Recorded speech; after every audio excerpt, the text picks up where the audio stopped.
यदि मेरा संदेश तुम्हें प्राप्त हुआ है तो सिर्फ तुम आज जीवन का एक ऐसा सत्य जानोगे जिसे जानकर तुम्हें हैरानी होगी, क्योंकि तुम्हारे मन में उठता हर समय यह प्रश्न है कि मैं इतना पूजा पाठ करता हूँ फिर भी मेरा कार्य पूर्ण क्यों नहीं हो रहा।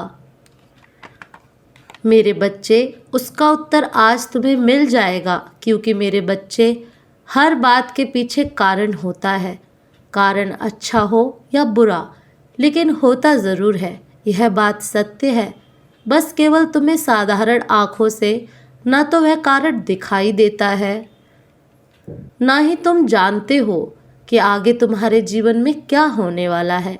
तुम केवल यह देख सकते हो, वर्तमान में चल रही बातों को जान सकते हो। जैसा समय तुम्हारे समक्ष, उस समय के बारे में तुम्हें ज्ञात होता है, लेकिन कुछ ऐसी बातें हैं जो तुम्हें जानना बहुत ज़रूरी है, क्योंकि जिसको संपूर्ण ज्ञान हो जाता है वह ना तो परेशान होता है किसी चीज़ को पाने के लिए, और ना ही मन में इन प्रश्नों को बार बार सोचकर हैरान परेशान होता है कि उसकी इच्छा पूर्ण क्यों नहीं हो रही है।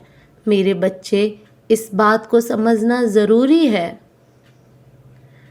कि यदि तुम ऐसा सोच रहे हो कि तुम्हारी उन्नति नहीं हो रही तो तुम गलत सोच रहे हो। आज से पहले के समय को देखो और आज के समय को देखो, दोनों में तुलना करोगे तो तुम्हें खुद ही ज्ञात हो जाएगा कि तुम पहले से कितना उन्नति कर चुके हो।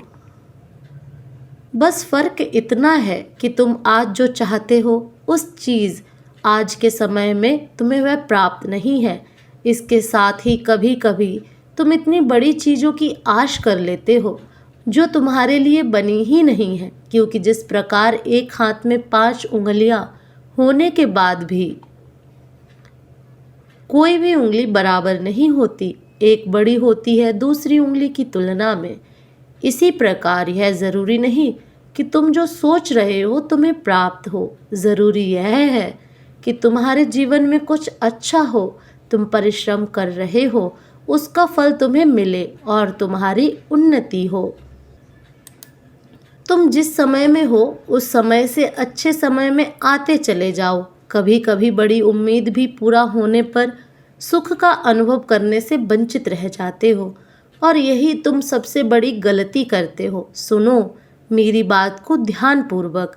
आज जो परिश्रम कर रहे हो, ईमानदारी रख रहे हो, उन सभी अच्छे कार्य को कर रहे हो जो तुम्हारे जीवन में उन्नति का हर रास्ता खोल देती है, तो तुम्हें सब छोड़ देना चाहिए कि तुम्हारे जीवन में कब, कहाँ, कैसे, क्या होगा।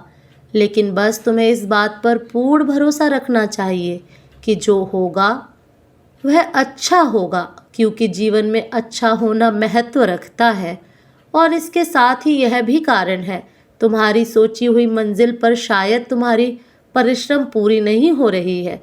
किसी के जीवन में किसी भी इच्छा को पूर्ण करने के लिए जिस पर कार्य करना, जब तुम प्रारंभ करते हो तो उस पर इतना परिश्रम करो कि तुम्हें ऐसा आभास होने लगे कि इससे ज़्यादा मैं और परिश्रम नहीं कर सकता, क्योंकि जब तक लोहा इतना गर्म ना हो कि वह पिघलने ना लगे तब तुम उस लोहे को कोई भी आकार नहीं दे सकते हो। इसलिए पहले जिस प्रकार लोहे को इतना ही गर्म किया जाता है कि पिघलने लगे, उसी प्रकार खुद को कर्म की अग्नि में इतना पिघलाओ कि जैसा चाहो वैसे सांचे में डालकर ढल सको, अर्थात तुम्हारी किस्मत परिवर्तित हो जाए। मेरे बच्चे, हृदय की आवाज़ से सुनना। तुम्हारे हृदय में वही आवाज़ उत्पन्न होगी, क्योंकि किसी भी कार्य को पूर्ण करने में कार्यों की कमी तुम्हें उस मंजिल से दूर ही रखती है। ना तो मुझसे कुछ पूछने की ज़रूरत है और ना ही तुम्हें अपने मन को निराश करने की। मेरे बच्चे, तुम्हारा कार्य पूरा होगा या नहीं, कार्यों को करो निस्वार्थ भाव से, तब तुम्हें अवश्य फल प्राप्त होगा। मुझसे कुछ पूछना चाहो, तुम्हारे हृदय में उत्पन्न हुई आवाज़ ही मेरी आवाज़ होगी। तुम्हारे गलत कर्मों की माफ़ी तुम्हें मिल चुकी है। मेरे बच्चे, अब तुम्हारी सभी समस्या, मेरे बच्चे, माफ़ी तुम्हें इसलिए मिली है क्योंकि तुमने कुछ ऐसे कार्य किए हैं जो पीछे की गई गलतियों से तुमने जो अपने खराब समय को अपनी ओर आकर्षित कर लिया था, खराब समय को परिवर्तन किया था, उसी प्रकार तुमने कुछ ऐसे कार्य किए हैं जिनके कारण से तुम्हारा अच्छा समय फिर से प्रारंभ हो चुका है और फिर से तुमने अपने कर्मों के द्वारा ही समय को फिर परिवर्तित किया है। आज मैं तुम्हें कुछ ऐसी खास बात बताने वाली हूँ जिसे सुनना तुम्हारे लिए अत्यंत आवश्यक है। यह एक कड़वा सत्य है कि हर इंसान से गलती होती है, इसमें कोई संदेह नहीं कि गुंजाइश ही नहीं है। इंसान कोई ना कोई जानकर गलती कर ही देता है, लेकिन किसी भी व्यक्ति को इस बात को कदापि नहीं भूलना चाहिए कि यदि कोई भी इंसान जानबूझकर सिर्फ उसका भागीदारी होता है, अनजाने में की गई गलतियों को मैं माफ़ कर देती हूँ, उनकी उन गलतियों को दंड में नहीं देती। इसके साथ ही हमेशा कुछ अच्छे कार्य भी जीवन में करते रहने चाहिए, जिससे कि यदि तुमसे कोई गलती हो ही जाती तो उसकी क्षमा याचना तुम्हें मिल जाए। कठोर दंड का सामना नहीं करना पड़ता और उन्हीं कार्यों में से कुछ कार्य हैं जो तुम्हें हमेशा करते रहने चाहिए, जैसे कि भाग्य के भरोसे ना बैठे रहना, क्योंकि भाग्य तुम्हें तभी कुछ देता है जब तुम स्वयं प्राप्त करना चाहते हो। उसके लिए कभी भी कड़ा परिश्रम करना ना भूलना। यदि तुम्हारा मस्तिष्क कुछ प्राप्त करना चाहता है तो उसके लिए कठोर तपस्या करना आवश्यक है। इसके लिए तुम्हें ऐसी शक्ति आकर्षित करनी होगी, तुम्हें अपने मन पर लगाम लगाना सीखना होगा, दूसरों की मदद करना सीखो, कुछ ऐसे काम करो जिनको करने के काफ़ी समय पश्चात तुम्हारे हृदय और तुम्हारे मन को खुशी हो, क्योंकि तुम इस बात को स्मरण रखना, किसी भी कार्य को करते समय भले ही तुम्हें खुशी ना हो, लेकिन काम को करने के पश्चात जिस कार्य के करने से हृदय और मन को खुशी हो वही अच्छा काम होता है।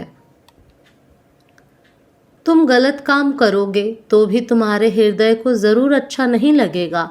इसके साथ ही तुम्हें यह सोचना अत्यंत आवश्यक है कि जीवन में मेरे बच्चे, तुम्हें सभी देवताओं की पूजा करना इतना ज़रूरी नहीं, बल्कि अपने कर्मों पर ध्यान देना ज़रूरी है, उससे भी ज़्यादा ज़रूरी है। जब समस्या उत्पन्न होती है, जब तुम उसे उत्पन्न होने के लिए उसे अपनी ओर आकर्षित करते हो, अर्थात कुछ ऐसे कर्म करते हो प्राकृतिक के खिलाफ है, और प्राकृतिक ही तुम्हारी और समस्याओं को आकर्षित करती है। इस बात को समझना होगा कि तकदीर कुछ नहीं है। जब तुम स्वयं की बागडोर स्वयं के हाथ में रखो और जिस तरह से जीवन को चाहो उस तरह से तुम चला सकते हो, यदि तुम अपनी बागडोर तकदीर के हाथों में थमाकर बैठे रहोगे तो आगे आने वाले समय में तुम्हें कुछ भी प्राप्त नहीं होगा। यदि तुम अपनी बागडोर अपने हाथों में रखोगे तो स्वयं जिस चीज़ का निर्माण करना चाहो उस चीज़ का निर्माण कर सकते हो। तुम्हें अपने आप ही स्वतः ही प्राप्त हो जाएगी।